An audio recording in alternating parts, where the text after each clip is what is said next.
कासगंज में कुदरत का कहर बरपा या फिर प्रशासन की लापरवाही ने छीन ली मासूमों की सांसें। सवाल बड़ा है क्योंकि जब आसमां रोया तो सिरपुरा के शेखुपुरा में एक पूरा परिवार मलबे के नीचे दफन हो गया।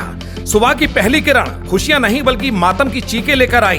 तेज आंधी बारिश ने लेंटर गिराया और 3 जिंदगियां चंद पलों में इतिहास बन गईं। देखिए हमारी खास रिपोर्ट में। हादसे की खबर मिलते ही प्रशासनिक अमला दौड़ पड़ा। डीएम साहब आए, एसपी साहब पहुंचे, फोटो खिंचवाए और सांत्वना के रटे रटाए बोल दिए गए। सवाल यह है कि जब मौसम विभाग पहले ही अलर्ट जारी कर रहा था तो प्रशासन की तरफ से कोई चेतावनी या पुख्ता इंतजाम किए गए थे या फिर हर बार की तरह इस बार भी प्राकृतिक आपदा का ठप्पा लगाकर अपनी जिम्मेदारियों से पल्ला झाड़ लिया जाएगा। बीरवाहन, नीलम और उनकी 4 साल की मासूम काव्या अब इस दुनिया में नहीं है। पीछे छोड़ गए हैं 3 मासूमों को, मोहिनी, सूरज और काजल, जो अब अस्पताल के बिस्तर पर जिंदगी की जंग लड़ रहे हैं। प्रशासन अब तत्कालिक व्यवस्था का ढोल पीट रहा है। अरे साहब, जब घर ही ढह गया तो ये खाना पूर्ति किस काम की? क्या ये सुरक्षा की कोई योजना पहले नहीं बन सकती थी? सवाल बड़ा है। जरा आप भी सुनिए कि डीएम साहब क्या कह रहे हैं।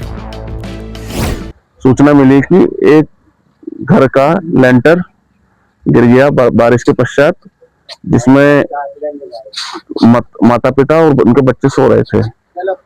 तत्काल मौके पर पीआरबी वगैरह भी गई और उनको रेस्क्यू किया, लेकिन उसमें जो लेंटर गिर गया उसमें 3 बच्चे घायल हुए। जिस वक्त अभी सीएससी में जब हम आए हैं, यहाँ पुख्ता इलाज है, बच्चे स्टेबल है, कोई सीरियस इंजरी अभी तक नहीं आई है सामने और इलाज चल रहा है। और उसमें बाकी घर के 3 सदस्यों की मृत्यु हो गई है, जिनके शव को पोस्टमार्टम के लिए जिला अस्पताल भिजवा दिया गया है।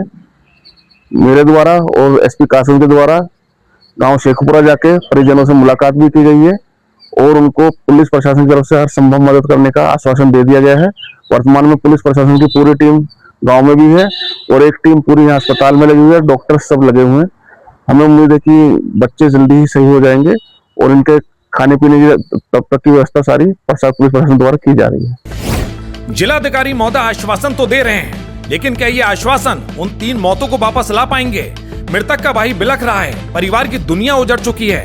प्रशासन ने पोस्टमार्टम के लिए तो शव भिजवा दिए हैं, पर असली पोस्टमार्टम तो उस व्यवस्था का होना चाहिए जिसके नीचे दबकर आज एक पूरा परिवार बेघर और बेसहारा हो गया। साहब सुबह 3 बजे से 6 बजे तक बारिश हो रही थी। बारिश की वजह से पूरी छत में तो लेंटर ऊपर से नीचे ये आदमी 6 आदमी वहाँ भीतर अंदर सो रहे थे, तो 3 आदमी खत्म है, 3 आदमी घायल है। कौन कौन है जो खत्म हुए हैं? वो हमारा भाई बीरवान है, ये हमारी भौजाई है छोटी नीलम है, ये हमारी भतीजी है काव्या है। कासगंज में हाहाकार है, लेकिन क्या जिम्मेदार अधिकारी इस घटना से कोई सबक लेंगे या अगली आंधी में फिर किसी गरीब का आशियाना इसी तरह भड़भड़ा कर गिरेगा और हम फिर से सिर्फ दुख व्यक्त करेंगे?